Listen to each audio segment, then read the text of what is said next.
Hello students, welcome to my YouTube channel basic class. मैं विभू मिश्रा एक बार फिर से क्लास 10th का मैथ्स 1 लेकर आई हूँ, जिसमें हम लोग प्रैक्टिस सेट 1.1 में जो है क्वेश्चन नंबर 1 का पहला और 2 का 1 से लेकर 6 तक के प्रॉब्लम सॉल्व कर दिए थे। आज हम क्वेश्चन नंबर 2 में 7 एंड 8 वाला प्रॉब्लम सॉल्व करने वाले हैं। तो 7 एंड 8 प्रॉब्लम थोड़ा सा अलग है, इसलिए आपको ये वीडियो पूरा लास्ट तक ध्यान से देखना है। कुछ कठिन नहीं है, इसमें कोई कठिनाई नहीं है, लेकिन ये थोड़ा सा जैसा कि अभी आपने इसके पहले वाले वीडियो में सारे प्रश्नों को सॉल्व करते हुए सीखा है, वैसा नहीं है, ये थोड़ा सा अलग है। जैसे मैं आपको प्रश्न एक बार दिखा देती हूँ। प्रश्न आप देख के समझ जाएंगे कि इसमें क्या अलग है, क्या भिन्नता है। जैसे यहाँ पे स्क्रीन पर मैंने बताया था कि मेरे पास हार्ड कॉपी नहीं है, तो स्क्रीन पर आप देख लीजिए। ये जो क्वेश्चन है इसमें देखिए 7 है 99x plus 101y is equal to 499, और दूसरा समीकरण है 101x plus 99y is equal to 501। मतलब कि यहाँ पर देखिए पहले समीकरण में x का जो चरांक है और दूसरे समीकरण में जो y का चरांक है 99 और y का चरांक 99, ये समान है। उसी तरह पहले समीकरण में जो y का चरांक 101 है, उसी तरह दूसरे समीकरण में x का चरांक 101 है। मतलब कि क्या उल्टा है, विपरीत है, अपोजिट है।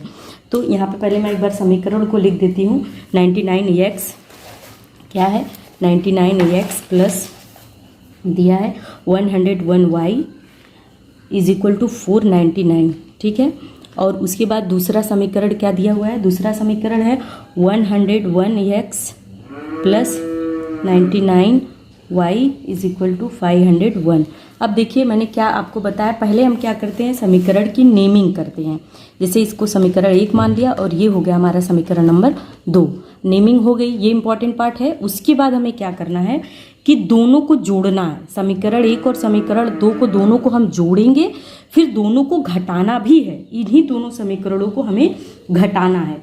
तो ये जोड़ने तथा घटाने का जब हम सीक्वेंस करेंगे तो एक हमें सरल समीकरण प्राप्त होगा, एक नया समीकरण मिलेगा, और उस नए समीकरण को हम जैसा पहले करते थे वैसे हम सॉल्व कर देंगे। बस इतना ही हमें ध्यान रखना है। तो चलिए स्टार्ट करते हैं। पहला समीकरण जो दिया है इसका नाम रख दिए, तो लिखेंगे समीकरण 1 और 2 को, तो लिखेंगे समीकरण 1 व 2 को जोड़ने पर। पहले हम क्या करेंगे, जोड़ेंगे। तो 1 और 2 को जोड़ने पर, तो समीकरण 1 और 2 को यहाँ पर देखिए जब हम जोड़ेंगे तो यहाँ पे 99x plus 101y is equal to 499 और 101x plus 99y is equal to 501। ये समीकरण 1 है। 2 जैसा कि मैंने आपको बताया पहले नेमिंग करेंगे, तो यहाँ पे जब हम प्लस करेंगे तो ये सब प्लस हो जाएगा। तो यहाँ पे 99 प्लस 101 क्या हो जाएगा, ये 200x हो जाएगा, 200x प्लस सेम यहाँ पे 200y हो जाएगा इज इक्वल टू यहाँ पे क्या हो जाएगा 499 और 501 बराबर क्या हो जाएगा 1000। टोटल क्या हो गया, ये 1000 हमें प्राप्त हो जाएगा। अब देखिए ये समीकरण देखिए इसमें भी 200 है, इसमें भी 200 है और इसमें 1000 है। तो सभी पदों में तो लिखेंगे ये जो नया समीकरण है, मान लीजिए इसका नाम हम 3 रख देते हैं, समीकरण 3। तो लिखेंगे यहाँ पर समीकरण 3 के सभी पदों में 200 से भाग देने पर, के सभी पदों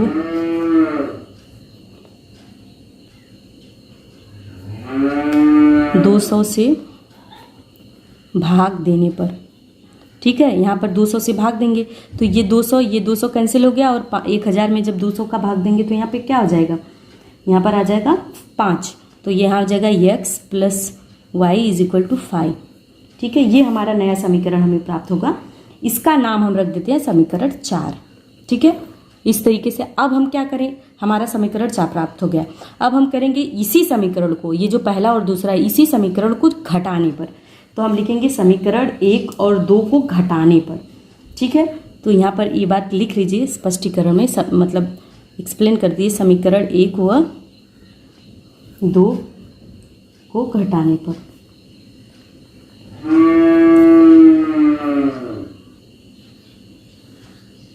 तो लिखेंगे यहाँ पर बड़ा वाला पद लिख देंगे समीकरण 2 को 1 से घटाने पर, ठीक है।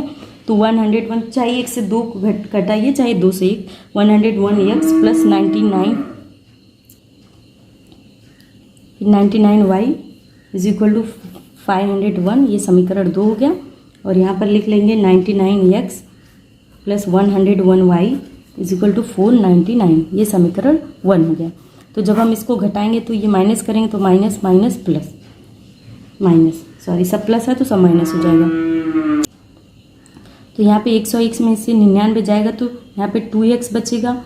फिर यहाँ पर ये क्या हो जाएगा माइनस 2y, क्योंकि ये ज़्यादा में से कम घटाएंगे तो यहाँ पे 2y इज इक्वल टू 500 में से 501 में से 499 गया तो ये भी 2 हो जाएगा। सॉरी आप देख नहीं पा रहे हैं, तो 2x minus 2y is equal to 2। अब क्या करेंगे, यहाँ पर भी देखिए 2 है, यहाँ पर भी 2 है, यहाँ पे 2 है, तो इसका नाम समीकरण हम क्या करेंगे 5 रख देंगे और लिखेंगे कि समीकरण 5 के सभी पदों में, समीकरण 5 के सभी पदों में से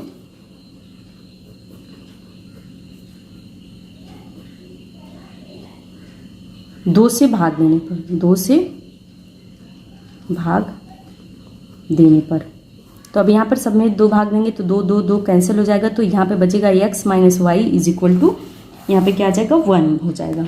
तो ये हमारा हो गया समीकरण 6। अब देखिए ये जो समीकरण हमारा, ये समीकरण 6 है और ये जो समीकरण हमारा 4 है, ये एकदम नया समीकरण है ये दोनों।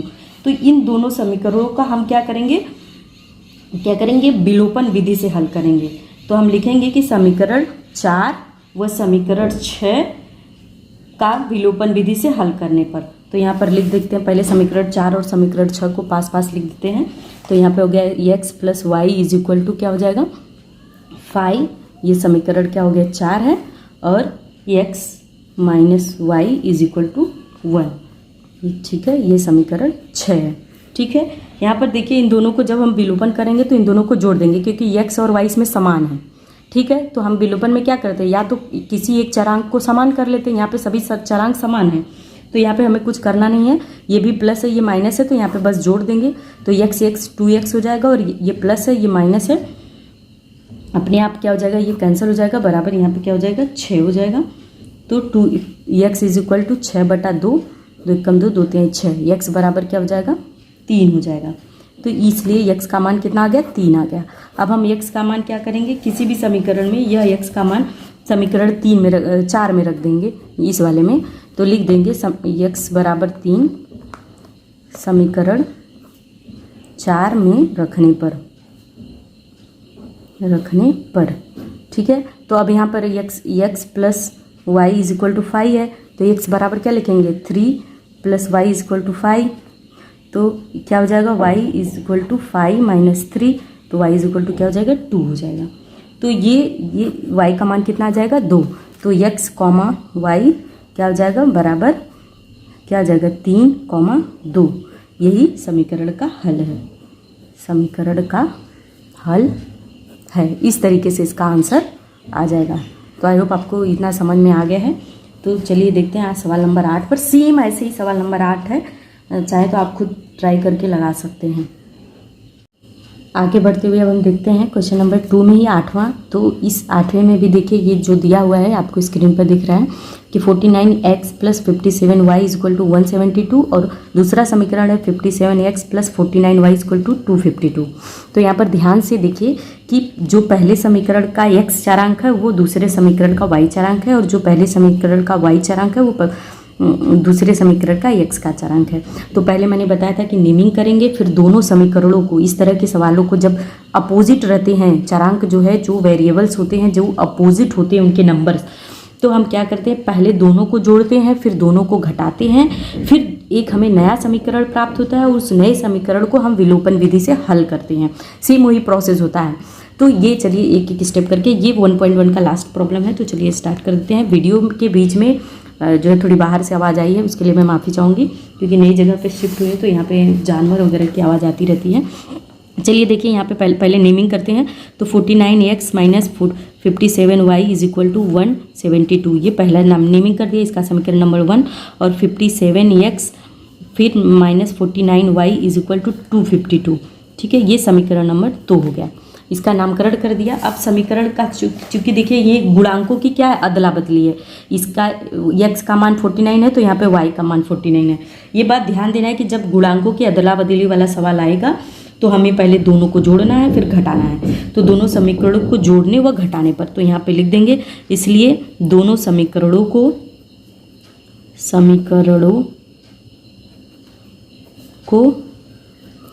जोड़ने व घटाने पर। ठीक है, अब दोनों समीकरणों को जोड़ने व घटाने पर क्या करेंगे, 49, अब देखिए यहाँ पर पहले जोड़ेंगे 49x minus 57y is equal to 172, फिर यहाँ पे 57y minus 57x minus 49y is equal to 252। ठीक है, अब ये दोनों समीकरण 1 और 2 हो गए, नेमिंग तो ऑलरेडी किया हुआ है। अब इन दोनों को क्या करेंगे, पहले जोड़ देंगे।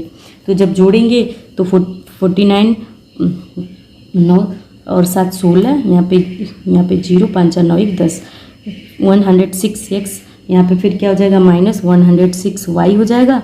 और यहाँ पे इन दोनों को जोड़ेंगे तो 4 और 7 5 12, 2 3 1 4। ठीक है, अब ये हमारा जो नया समीकरण है, अब यहाँ पर देखिए इसमें भी 106 है, इसमें भी 106 है। तो हम क्या करेंगे, इस समीकरण के प्रत्येक पद में 106 से समीकरण के प्रत्येक पद में लिख देंगे, समीकरण के प्रत्येक पद में 106 से भाग देने पर तो यहाँ पर 106 से ये भी कैंसिल हो जाएगा, ये भी कैंसिल हो जाएगा, और 424 में जब 106 से भाग देंगे तो क्या प्राप्त होगा, 4। कितना प्राप्त होगा, भाग देकर देख लीजिए, 106 चौका 424 आता है। तो यहाँ पे हमारा जो नया समीकरण होगा वो प्राप्त होगा x minus y is equal to 4। ठीक है, ये हमारा नया समीकरण प्राप्त हो। मान लीजिए इसका नाम हमने समीकरण नंबर 3 रख दिया। ठीक है, अब आगे देखिए, अब एक बार जोड़ लिया, अब इसी समीकरण 1 और 2 को घटाने पर, तो अब यहाँ पे समीकरण मैंने लिखा है, दोनों समीकरण जोड़ने और घटाने पर एक साथ लिख दिया है।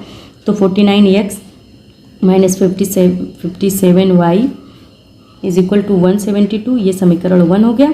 और उसके बाद क्या हो जाएगा, 57x minus 49y is equal to 252। ठीक है, ये समीकरण 2 हो गया। अब यहाँ पर जब करेंगे तो ये जब घटाएंगे तो ये माइनस होगा, ये प्लस है तो माइनस हो जाएगा, ये माइनस है तो प्लस हो जाएगा, और ये फिर से माइनस हो जाएगा। तो यहाँ पर क्या करेंगे, 57 में से जब 49 गया तो ज़्यादा में से कम जाएगा तो कितना आ जाएगा, माइनस का साइन हो जाएगा, 8x हो जाएगा, ऋण 8x हो जाएगा। और यहाँ पे भी माइनस, ये क्या हो जाएगा, 8y हो जाएगा, बराबर इस 252 में से 172 घटाएंगे तो माइनस में आंसर आएगा 80 आ जाएगा। क्योंकि ये छोटा है ये बड़ा है, तो बड़ा में से जब छोटा घटाएंगे तो ऋण का चिन्ह लगाएंगे। अब देखिए सब में माइनस है, और इसमें भी 8 है, इसमें भी 8 है, और इसमें भी कहीं ना कहीं 8 छिपा हुआ है। तो लिखेंगे समीकरण के प्रत्येक पद में 8 से भाग देने पर, लिख लेंगे समीकरण के प्रत्येक पद में 8 से भाग देने पर।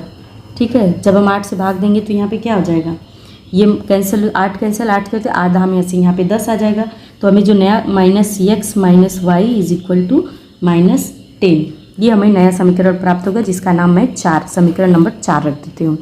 ठीक है, अब हमें समीकरण जो 3 और समीकरण 4 जो नया प्राप्त हो गया है, तो x का विलोपन करेंगे। तो देखिए समीकरण 3 व 4 से समीकरण 3 तथा समीकरण 4 को जोड़ने पर, तो समीकरण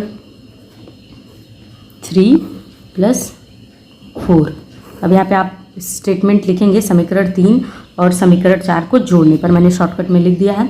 तो यहाँ पे समीकरण 3 और 4 को जब जोड़ेंगे तो x3 क्या है, x minus y is equal to 4 है, ये समीकरण हमारा क्या है 3 है। और हमारा समीकरण 4 क्या है, -x minus y is equal to -10 है। ठीक है, अब इन दोनों समीकरण को मैंने यहाँ पर लिख दिया। अब इन दोनों को देखिए, ये x माइनस यहाँ पे क्या है, जब जोड़ेंगे तो यहाँ पे क्या हो जाएगा, ये प्लस कैंसिल हो जाएगा, -x माइनस यहाँ प्लस है, तो यहाँ पे क्या हो जाएगा, माइनस माइनस -2y, माइनस क्या हो जाएगा 2y, और यहाँ पर 10 में से 4 जाएगा तो -6 हो जाएगा। ठीक है, अब y बराबर हम ऐसे लिख सकते हैं, देखिए आप शायद देख नहीं पाए, तो -2y इज इक्वल टू -6 हो जाएगा। ठीक है, अब यहाँ पर हम क्या करेंगे कि क्या है -2y। ठीक है, यहाँ -2y इज इक्वल टू कितना आया है इज इक्वल टू -6, तो यहाँ पे y is equal to -6 upon -2 हो गया, माइनस माइनस से cancel, 2 3 6, y is equal to 3 आ गया। y का मान हमें प्राप्त हो गया। अब हम क्या करेंगे, y का मान किसी भी एक समीकरण में रख देंगे। तो हम y का मान चलिए समीकरण 3 में लिखते हैं। तो y बराबर 3 समीकरण 3 में रखने पर, 3 में रखने पर, तो y बराबर 3 जब हम समीकरण 3 में रखेंगे तो x minus y is equal to 4 है समीकरण 3। तो x minus 3 is equal to 4, तो x is equal to 4 plus 3, तो x का मान कितना हो जाएगा, x इज इक्वल टू 7। तो x का मान 7 और y का मान 3, तो x comma y is equal to 7 comma 3, यही समीकरण का हल है। तो यहाँ पे लिख देंगे समीकरण का हल है। तो इस तरीके से 1.1 का पूरा प्रॉब्लम आपको मैंने एक एक सॉल्व करके बता दिया है, एग्जाम्पल भी बताए हैं, कैसे सॉल्व होता है वो भी बताया है। आई होप आपको समझ में आ गया होगा। पूरा वीडियो देखने के लिए धन्यवाद। मिलते हैं नेक्स्ट वीडियो में। आपका दिन शुभ हो।